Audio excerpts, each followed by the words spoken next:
পিসি দিয়ে video editing করার জন্য বেস্ট সফটওয়্যার হলো অ্যাডোবি প্রিমিয়ার প্রো আর আফটার ইফেক্ট। আর আপনি যদি পিসির স্ক্রিন রেকর্ড করতে চান আর ভিডিও এডিটিং করতে চান তাহলে কামতাসিয়া বেস্ট। কেননা কামতাসিয়া দিয়ে আপনি স্ক্রিন রেকর্ড করতে পারবেন আবার প্রফেশনালি ভিডিও এডিটিং করতে পারবেন। এই ভিডিওতে আমরা দেখব কামতাসিয়া দিয়ে কিভাবে স্ক্রিন রেকর্ড করতে হয়, কিভাবে ভিডিও এডিটিং করতে হয়, আর ওল্ড ভার্সনগুলো থেকে কামতাসিয়া 2022-এ কি কি নতুন ফিচার অ্যাড করা হয়েছে, এই সকল বিষয় নিয়ে কিন্তু আজকের এই ভিডিওটি। কামতাসিয়া 2022 কিভাবে ডাউনলোড করবেন, কিভাবে ইনস্টল করবেন, এই সকল বিষয় নিয়ে আমার ফেসবুক পেজে একটি ভিডিও আপলোড করা আছে, আপনারা চাইলে ওই ভিডিওটি দেখতে পারেন। আর আমার ফেসবুক পেজের লিংক ভিডিও ডেসক্রিপশনে পেয়ে যাবেন। কামতাসিয়া 2022 সফটওয়্যারটি ওপেন করার পর এরকম একটি ইন্টারফেস দেখতে পাবেন। ওল্ড ভার্সনগুলো কিন্তু এরকম ছিল না। কামতাসিয়া 2022-এ কিন্তু অনেকটাই আপডেট করা হয়েছে। এখানে দেখতে পাচ্ছেন যে নিউ প্রজেক্ট, তারপর দেখতে পাচ্ছেন যে new form template, open project, new recording, তারপর নিচে আরো দেখতে পাচ্ছেন যে টেমপ্লেটস। আমরা এখান থেকে সরাসরি নিউ প্রজেক্টে ক্লিক করি। এখন সফটওয়্যারটি পুরোপুরিভাবে ওপেন হচ্ছে। সফটওয়্যারটি ওপেন করার পর এরকম দেখতে পারবেন। আমরা প্রথমে এই সফটওয়্যারের প্যানেলগুলোর সাথে পরিচয় হয়ে নেই। উপরে দেখতে পাচ্ছি যে মিডিয়া, আমরা যেই ফাইলগুলো ইম্পোর্ট করব এই সকল ফাইলগুলো এই মিডিয়াতে জমা হবে বা এই প্রজেক্টে জমা হবে। এই প্যানেলটাকে বলা হয় থাকে প্রোগ্রাম মনিটর। তারপর এই প্যানেলটা হলো প্রপার্টিজ বা ইফেক্ট কন্ট্রোলস। তারপর নিচের অংশটাকে বলা হয় থাকে বা নিচের প্যানেলটাকে বলা হয় থাকে টাইমলাইন। এখানে আরো দেখতে পাচ্ছেন যে কিছু টুল রয়েছে। আমরা প্রথমে দেখব যে কিভাবে স্ক্রিন রেকর্ড করতে হয়। তার জন্য আমরা উপর থেকে রেকর্ডে ক্লিক করব। এখন দেখতে পাচ্ছেন যে এখানে কিছু রুলস দেখাচ্ছে। আমি অলরেডি কামতাসিয়া 2019 ভার্সন দিয়ে আমার এই ল্যাপটপের স্ক্রিনটা রেকর্ড করছি। আমি আবার যেহেতু কামতাসিয়া 2022-এর রেকর্ড করা প্যানেলটা ওপেন করতে যাচ্ছি তখনই আমার এখানে একটি নোটিফিকেশন এসেছে। এখানে দেখতে পাচ্ছেন যে আমি অলরেডি কামতাসিয়া 2019 দিয়ে আমার স্ক্রিনটা রেকর্ড করছি, সেজন্য এরকম নোটিফিকেশন আসছে। আমি এখান থেকে জাস্ট ওকেতে ক্লিক করে দেই। এখন এই অপশনগুলো দেখতে পাচ্ছেন, আমি এটাকে মিনিমাইজ করে রেখে দেই। এখান থেকে আপনি স্ক্রিনটা অফ করতে পারবেন আবার অন করতে পারবেন। আর এখান থেকে স্ক্রিনটার সাইজটা আপনি চেঞ্জ করতে পারবেন। আপনি যদি চান যে স্ক্রিন রেকর্ড করার পাশাপাশি ফেস ক্যাম শুট করবেন তাহলে এখান থেকে এই অপশনটা অন করে দিতে পারেন। তারপর এখানে দেখতে পাচ্ছেন যে মাইক্রোফোন, এখান থেকে আপনি যদি এক্সটার্নাল মাইক্রোফোনে অডিওটা রেকর্ড করেন তাহলে এখান থেকে অবশ্যই এক্সটার্নাল মাইক্রোফোন অডিও এটা সিলেক্ট করে দিবেন। এটা হলো মাইক্রোফোনের মাধ্যমে রেকর্ড হবে। আর সিস্টেম অডিওর কাজ হলো আপনার কম্পিউটারের ভিতরের অংশটা রেকর্ড হবে। তো আমি এখান থেকে মাইক্রোফোন অপশনটা অফ করে দিই, কেননা আমি অলরেডি আরেকটি কামতাসিয়া সফটওয়্যারটি দিয়ে আমি রেকর্ড করছি আমার স্ক্রিনটা, তো আমি এটা অফ করে দিয়েছি। জাস্ট আমি এখানে স্ক্রিনটা রেকর্ড করব। এখান থেকে স্টার্টে ক্লিক করি। এখন স্ক্রিন রেকর্ড হচ্ছে। তারপর এখান থেকে আমি দিস পিসিতে চলে আসি। এখান থেকে ভিডিওস, তারপর জামান মোবাইল অ্যাপস টিউটোরিয়ালসে চলে আসি। এখান থেকে ভিডিওসে চলে আসি। এখানে দেখতে পাচ্ছেন যে অনেকগুলো ফাইল রয়েছে। ওকে, জাস্ট আমি এখানে যতটুকু অংশ দেখিয়েছি এই অংশটুকু আমার স্ক্রিন রেকর্ড হয়ে গেছে। আমি এটাকে স্টপ করব। এখন দেখতে পাচ্ছেন যে স্ক্রিন রেকর্ডটা মিডিয়াতে চলে আসছে আর টাইমলাইনও দেখাচ্ছে। আমি যেহেতু কোনো অডিও রেকর্ড করি না সেজন্য এখানে কোনো অডিও দেখাচ্ছে না। এই টাইমলাইনটাকে আপনি এখান থেকে জুম ইন করতে পারবেন আবার জুম আউটও করতে পারবেন। টাইমলাইনে যদি একটু বেশি জায়গা প্রয়োজন হয় তাহলে এখান থেকে আপনি এটা এইদিকে নিয়ে আসতে পারেন, এতে আপনার টাইমলাইনে জায়গা বেড়ে যাবে। আবার আপনার টাইমলাইনটাকে ছোটও করতে পারবেন। তারপর এখানে দেখতে পাচ্ছেন যে বেশ কিছু টুল রয়েছে। আমরা প্রথমে এই টুলগুলোর কাজ দেখে নিই। আপনার কাছে যেমন মনে হচ্ছে যে ভিডিওর কিছু অংশ ডিলিট করা প্রয়োজন, তো কাটবেন কিভাবে, এটাকে এদিকে নিয়ে আসি। আমার কাছে যেমন মনে হচ্ছে এখান থেকে প্রথম অংশটুকু আমার প্রয়োজন নেই, আমি কেটে ফেলবো। সেক্ষেত্রে জাস্ট এখান থেকে স্প্লিটে ক্লিক করি আর এখানে দেখতে পাচ্ছেন যে দুটি অংশ হয়ে গেছে। আমি যেমন এই অংশটাকে ডিলিট করে ফেলবো, জাস্ট এটা সিলেক্ট করি, তারপর কিবোর্ড থেকে ডিলিটে ক্লিক করি।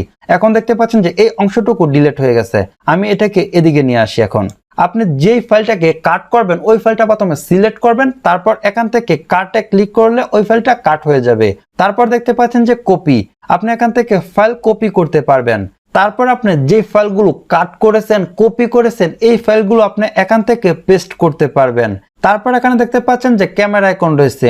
আপনি যদি ভিডিওর কোনো অংশ ক্যাপচার করতে চান, যেমন আমি এদিকে চলে আসি, এখান থেকে আমার এই ফ্রেমটা ক্যাপচার করা প্রয়োজন, সেক্ষেত্রে জাস্ট এই ক্যামেরা আইকনে ক্লিক করি। এখানে দেখতে পাচ্ছেন যে একটি ফ্রেম চলে আসছে, এটা একদমই ফ্রিজ অবস্থায় রয়েছে আর এখানে এই ছবিটাও এখানে ইম্পোর্ট হয়ে গেছে। এটা আমার প্রয়োজন নেই, এটা আমি ডিলিট করে ফেলি। যেমন আপনি যদি কোনো ফাইল হাইড করতে চান তাহলে এখানে ক্লিক করবেন, তাহলে আপনার ওই লেয়ারে যত ফাইল থাকবে সব ফাইলগুলো হাইড হয়ে যাবে, আবার এক ক্লিকে এখান থেকে শো করাতে পারবেন। তারপর দেখতে পাচ্ছেন যে ম্যাগনেটিক টুল রয়েছে, এই টুলটা নতুন ভার্সনে অ্যাড করা হয়েছে, আগের ভার্সনে কিন্তু এই টুলটা ছিল না। আপনি যদি এটা অন করে দেন তাহলে এই লেয়ারের যত ফাইলগুলো আছে সবগুলো একসাথে লেগে থাকবে। এটা হলো ম্যাগনেটিক টুলের কাজ। তারপর দেখতে পাচ্ছেন যে লক আইকন, আপনি যদি কোনো ফাইল লক করতে চান বা এই লেয়ারটা আপনি লক করতে চান তাহলে এখান থেকে লক আইকনে ক্লিক করেন, তাহলে এই লেয়ারের সকল ফাইলগুলো লক হয়ে যাবে। আবার এখান থেকে এটা আনলকও করতে পারবেন। আমরা এখন মিডিয়াতে চলে আসি। আপনি যদি চান যে কোনো নতুন ফাইল ইম্পোর্ট করবেন, সেক্ষেত্রে জাস্ট মাউসের রাইট বাটন ক্লিক করেন, এখান থেকে ইম্পোর্ট মিডিয়াতে ক্লিক করেন। এখন যে জায়গায় ফাইলগুলো রাখা আছে ওই জায়গায় চলে আসেন আর ফাইলগুলো একসাথে সিলেক্ট করেন আর নিচে থেকে ওপেনে ক্লিক করেন। এখন দেখতে পাচ্ছেন যে সব ফাইলগুলো এখানে ইম্পোর্ট হয়ে গেছে। আপনার যদি এখান থেকে শর্টটা এরকম থাকে তাহলে দেখতে পারবেন যে এলোমেলো অবস্থায় রয়েছে। আপনি যদি চান যে একদম পারফেক্ট ভাবে আপনার অডিও ভিডিও বা ফাইলগুলো একদম সাজানো থাকে তাহলে এখান থেকে আপনি নিচের অপশনটা সিলেক্ট করে দিবেন, এখান থেকে ডেট এডেট এটা সিলেক্ট করে দিবেন, তাহলে আপনি যে নতুন ফাইলগুলো ইম্পোর্ট করবেন এই সকল ফাইলগুলো নিচে দেখাবে। তাহলে কিন্তু আপনি খুব সহজে বুঝতে পারবেন যে কোন ফাইলগুলো আপনি কখন ইম্পোর্ট করেছেন। তারপর আমরা এখান থেকে লাইব্রেরিতে চলে আসি। লাইব্রেরিতে আসার পর এখানে দেখতে পাচ্ছেন যে অনেকগুলো টাইটেল, লোয়ার থার্ড, তারপর ওভারলি ইফেক্ট, আরো অনেক ধরনের ইফেক্ট রয়েছে। এই ইফেক্টগুলো কিন্তু আপনারা খুব সহজে আপনার ভিডিওতে অ্যাপ্লাই করতে পারবেন। আমি যেমন এখান থেকে কল আউট টাইটেলগুলো কিভাবে অ্যাড করবেন আপনার ভিডিওতে সেটা দেখিয়ে নেই। তো আমরা এখানে ক্লিক করি, এখান থেকে ইন্ডিকেটর প্লাস টেক্সটে ক্লিক করি, এখান থেকে ডাই এক্সাম্পলসে ক্লিক করি। এখানে দেখতে পাচ্ছেন যে অনেকগুলো কল আউট টাইটেল রয়েছে। যেমন আমি এই টাইটেলটা অ্যাড করব, জাস্ট এটাকে ধরে এখানে নিয়ে আসি। এখানে দেখতে পাচ্ছেন যে একটি নোটিফিকেশন আসছে। আপনার কল আউট টাইটেলটা 30 fps এ রাখতে চাচ্ছেন নাকি 60 fps এ কনভার্ট করতে চাচ্ছেন। আমি এখান থেকে 30 fps রেখে দিব, তারপর এখান থেকে কন্টিনিউ ক্লিক করি। এখান থেকে আমি কল আউট টাইটেলটা ছোট বড় করতে পারবো, আমি ছোট করে নিচে নিয়ে আসি। প্রপার্টিসে চলে আসবেন, এখানে দেখতে পাচ্ছেন যে টেক্সট, এখান থেকে আপনি যা লিখবেন সেগুলো আপনার কল আউট টাইটেলে অ্যাড হয়ে যাবে। যেমন আমি এখানে লিখে দিব হাসানুজ্জামান, এখানে আমি হাসানুজ্জামান লিখে দিয়েছি। তারপর আবার এখানে ক্লিক করি, এখান থেকে আপনি ফন্ট চেঞ্জ করতে পারবেন। এখানে অনেক ফন্ট রয়েছে, আমি যেমন এই ফন্টটা সিলেক্ট করে দেই। তারপর এখান থেকে আপনি কালার চেঞ্জ করতে পারবেন, এখান থেকে ফন্টের সাইজ চেঞ্জ করতে পারবেন। এখন আমি এদিকে চলে আসি, তারপর আমি ভিডিওটি প্লে করি। এখন দেখতে পাচ্ছেন যে খুবই সুন্দরভাবে কল আউট টাইটেলটা ফুটে উঠছে। এই জায়গায় তো আর অ্যাড করলে সুন্দর লাগবে না, আপনার পারফেক্ট জায়গায় অ্যাড করতে হবে। যে কোনো একটি ফোল্ডার বা যে কোনো একটি প্রোডাক্টের উপরে বা যে কোনো জায়গায় আপনার ক্রিয়েটিভিটি কাজে লাগিয়ে অ্যাড করতে পারেন। তো আমার এটা প্রয়োজন নেই, এটা আমি ডিলিট করে দিই। ওকে, তারপর আমরা এখান থেকে অ্যানোটেশনে চলে আসি। এখানে দেখতে পাচ্ছেন যে অনেকগুলো শেপ রয়েছে, এগুলো আপনার ভিডিওতে অ্যাড করতে পারেন। তারপর আমরা এখানে ক্লিক করি, এখানেও শেপ রয়েছে, আবার এখানে ক্লিক করি, এখানেও অনেকগুলো শেপ রয়েছে, আবার এখানে ক্লিক করি। এখানে দেখতে পাচ্ছেন যে ব্লার অ্যান্ড হাইলাইট, আপনি যে কোনো একটি অংশ ব্লার করতে চাইলে এখান থেকে ব্লার করতে পারবেন, আবার কোনো অংশ হাইলাইট করতে চাইলে হাইলাইটও করতে পারবেন। তো কিভাবে ব্লার করবেন সেটা আমরা দেখে নিই।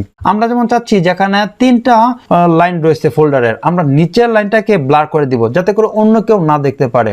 জাস্ট এই ব্লার ইফেক্টটাকে টাইমলাইনে নিয়ে আসি। টাইমলাইনে নিয়ে আসার পর আমি এখান থেকে এটাকে বড় ছোট করতে পারবো।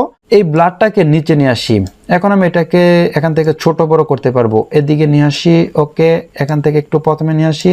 এখন দেখতে পাচ্ছেন যে এটা একদমই ব্লার অবস্থায় রয়েছে। এখান থেকে আপনি ইন্টেন্সিটিটা কমাতে পারবেন, আবার বাড়াতে পারবেন, মানে আপনার যতটুকু প্রয়োজন। তারপর আমরা এখানে ক্লিক করি, এখানেও দেখতে পাচ্ছেন যে কিছু মার্কার রয়েছে। আপনি কিছু অংশ যদি মার্ক করতে চান অ্যানিমেশনের মাধ্যমে সেটা কিন্তু এখান থেকে করতে পারবেন।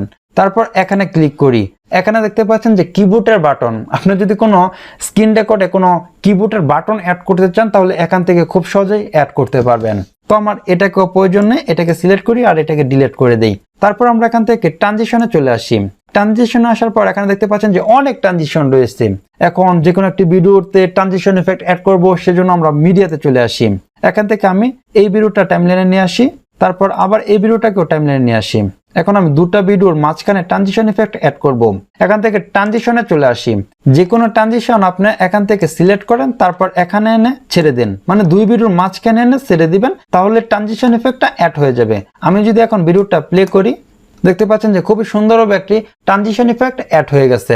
তারপর আমরা এখান থেকে বিহেভিয়ার্সে চলে আসি। এখানে দেখতে পাচ্ছেন যে অনেকগুলো টেক্সট অ্যানিমেশন রয়েছে, তো একটু এদিকে চলে আসি। ওকে, তারপর আমরা এখান থেকে অ্যানোটেশনে চলে আসি, এখান থেকে এখানে ক্লিক করি, তারপর এখান থেকে এই ইফেক্টটাকে টাইমলাইনে নিয়ে আসি। এখানে নিয়ে আসার পর এখানে দেখতে পাচ্ছেন যে ABC, এটাকে আমরা সিলেক্ট করি। সিলেক্ট করার পর আমি এখানে কিছু লিখে দিতে পারি, আমার নামটাই লিখে দিই, হাসানুজ্জামান। ওকে, হাসানুজ্জামান। তারপর এটাকে একটু এদিকে নিয়ে আসি, ডবল ক্লিক করে এটা সিলেক্ট করি। তারপর এখান থেকে আমি ফন্টটা চেঞ্জ করে নিই।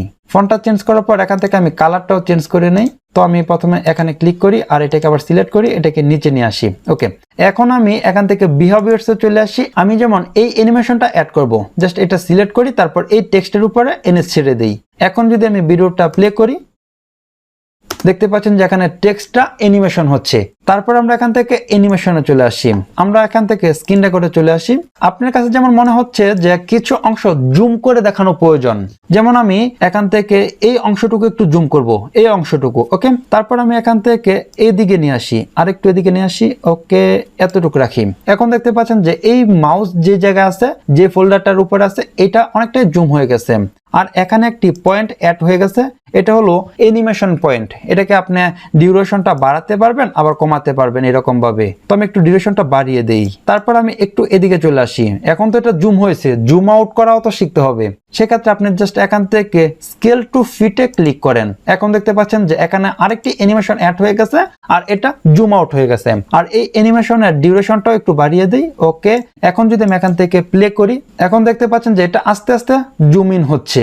আবার যদি এদিকে চলে আসি, এখান থেকে দেখতে পাচ্ছেন যে আস্তে আস্তে এটা জুম আউট হচ্ছে। তো তারপর আমরা এদিকে চলে আসি, এখানে দেখতে পাচ্ছেন যে মোরে ক্লিক করি। তারপর এখান থেকে কার্সর ইফেক্টে ক্লিক করি। কার্সর পাথ ক্রিয়েটর, এই ইফেক্টটি কামতাসিয়া 2022-এ অ্যাড করা হয়েছে। এই ইফেক্টটি আমার কাছে অসম্ভব ভালো লেগেছে। আগে কিন্তু মাউসের যে তীর চিহ্নটা রয়েছে, এটাকে সিলেক্ট করার জন্য বিভিন্ন হাইলাইট করতে হতো, মানে এরকম হাইলাইট ইফেক্টগুলো অ্যাড করতে হতো। এখন কিন্তু আপনি চাইলে আপনার মাউসটাকে বড় করতে পারবেন, মানে তীর চিহ্নটাকে বড় করতে পারবেন। ওকে, এখানে চলে আসার পর আমরা এখান থেকে এই ইফেক্টটাকে ভিডিওর উপরে এনে ছেড়ে দেই। ভিডিওর উপরে এনে ছেড়ে দেওয়ার পর আমরা প্রপার্টিসে চলে আসি। এখানে দেখতে পাচ্ছেন যে কার্সর প্রপার্টিস দেখাচ্ছে, এখানে ক্লিক করি। তারপর এখান থেকে আমরা স্কেলটা যদি বাড়িয়ে দেই, তাহলে দেখতে পাচ্ছেন যে আমাদের মাউসের আইকনটা বড় হয়ে যাচ্ছে। আরো যদি বাড়িয়ে দেই, আরো বড় হচ্ছে। আবার ছোট করতেও পারবো, এখান থেকে ওপাসিটি কমাতে পারবো, আবার বাড়াতে পারবো। তারপর আমরা যদি এখান থেকে এডিট কার্সর পাথে ক্লিক করি, এখান থেকে আবার কন্টিনিউ ক্লিক করি, এখানে দেখতে পাচ্ছেন যে অনেকগুলো পেন টুল দিয়ে যেভাবে সিলেক্ট করে এরকম ভাবে এরকম দেখাচ্ছে। এখন কিন্তু অনেকটাই মার্ক করা দেখাচ্ছে, কি ফ্রেম অ্যাড করা দেখাচ্ছে। এটা কাজ হচ্ছে যে আপনি মাউসটা কোন জায়গা থেকে কোন জায়গায় গিয়েছে, এই সবকিছু এখানে কিন্তু দেখাচ্ছে। আপনার মাউসটা যেমন এই নিচের এই জায়গা থেকে উপরে গেছে, আবার নিচের দিকে আসছে। এটা কিন্তু আপনার উপরে যাওয়া প্রয়োজন নেই। আপনি চাচ্ছেন যে জাস্ট এখান থেকে এদিকে চলে আসবে, তাহলে আপনি এখান থেকে যে কোনো একটি পয়েন্ট কেটে দিতে পারেন। যেমন আপনি এই পয়েন্টটা কেটে ফেলবেন, জাস্ট এটা সিলেক্ট করেন, তারপর এখান থেকে ডিলেটে ক্লিক করেন, জাস্ট এখান থেকে এই পয়েন্টটা ডিলিট হয়ে যাবে। এখন দেখতে পাচ্ছেন যে আপনার মাউসটা কোন জায়গা থেকে কোন জায়গায় গিয়েছে, এই সবকিছু কিন্তু এখানে দেখাচ্ছে। আর এটা যখন আপনার কাজ শেষ হয়ে যাবে, এখান থেকে ফিনিশ এডিটিং এ ক্লিক করবেন। তারপর আমরা আবার এখান থেকে মোরে ক্লিক করি, এখান থেকে ভয়েস ন্যারেশনে ক্লিক করি। এখান থেকে আপনি ভয়েসটা রেকর্ড করতে পারবেন, মানে আপনার যদি কোনো অতিরিক্ত ভয়েস অ্যাড করা প্রয়োজন হয়ে থাকে, তাহলে এখান থেকে রেকর্ড করতে পারবেন। তারপর আমরা আবার এখান থেকে মোরে ক্লিক করি, এখান থেকে অডিও ইফেক্টসে ক্লিক করি।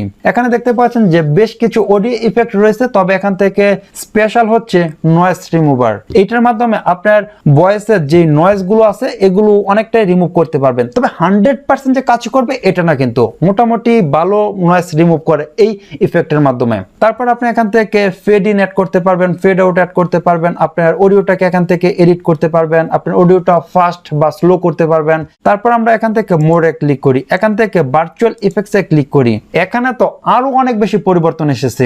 এখানে প্রথমে দেখতে পাচ্ছেন যে ব্ল্যান্ড মুড তো আর অনেক বেশি দরকার আমাদের ভিডিও এডিটিং করার ক্ষেত্রে। আমরা এখন মিডিয়াতে চলে আসি, এখান থেকে এই ভিডিওটা সিলেক্ট করি আর এই ভিডিওটাকে টাইমলাইনে নিয়ে আসি। টাইমলাইনে নিয়ে আসার পর এখন দেখতে পাচ্ছেন যে স্ক্রিন রেকর্ডের উপরে একটি ভিডিও ইম্পোর্ট হয়ে গেছে। এটাকে আমরা ব্লেন্ড করব। সেজন্য আমরা এখান থেকে ভার্চুয়াল ইফেক্টে চলে আসি, এখান থেকে ব্লেন্ড মোডটা ভিডিওর উপরে অ্যাপ্লাই করি। এখন দেখতে পাচ্ছেন যে এখানে কিন্তু আপনার স্ক্রিন রেকর্ডটাও দেখাচ্ছে, উপরে একটা ভিডিও অ্যাড করেছি এটাও কিন্তু এখানে দেখাচ্ছে। এখান থেকে আপনি এটা ইন্টেন্সিটিটা কমাতে পারবেন, আবার এখান থেকে বাড়াতে পারবেন, মানে আপনি নিজের মতো করে এটাকে ব্লেন্ডিং করতে পারবেন। এখানে আর বেশ কিছু অপশন রয়েছে, এগুলো আপনারা এখান থেকে দেখে নিতে পারেন। তারপর দেখতে পাচ্ছেন যে ক্লিপ স্পিড, এটার মাধ্যমে আপনার ভিডিওটা অনেক ফাস্ট করতে পারবেন, আবার স্লো মোশনও করতে পারবেন। তারপর দেখতে পাচ্ছেন যে কালার অ্যালার্ট, এটার মাধ্যমে আপনারা খুব সহজেই অ্যাডোবি প্রিমিয়ার প্রোর মতো লাট ফাইল অ্যাপ্লাই করে ভিডিও কালার গ্রেডিং করতে পারবেন। তো লাট ফাইল কিভাবে অ্যাপ্লাই করবেন চলুন সেটা দেখে নিই। আমরা প্রথমে যেমন এই ভিডিওর উপরে এই ইফেক্টটা অ্যাপ্লাই করব। লাট ফাইলের এই জায়গায় ক্লিক করি, এখান থেকে ইম্পোর্ট লাট ফাইলসে ক্লিক করি, এখান থেকে লাট ফাইলটা সিলেক্ট করি, নিচে থেকে ওপেনে ক্লিক করি, তারপর আবার এখানে ক্লিক করি, এখান থেকে সিনেমাটিক লাট 01 এটা সিলেক্ট করে দেই।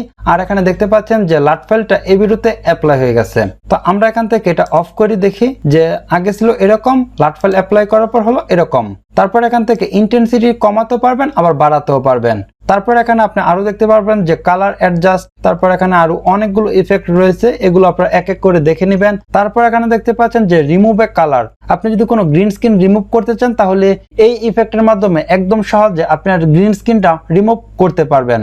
এই সফটওয়্যারটিতে কি কি টুল রয়েছে, কোন টুলের কি কাজ, কি কি ফিচার রয়েছে, কোন ফিচারের কি কাজ, কোন ইফেক্টের কি কাজ, আমি জাস্ট আপনাদেরকে দেখিয়ে দিয়েছি।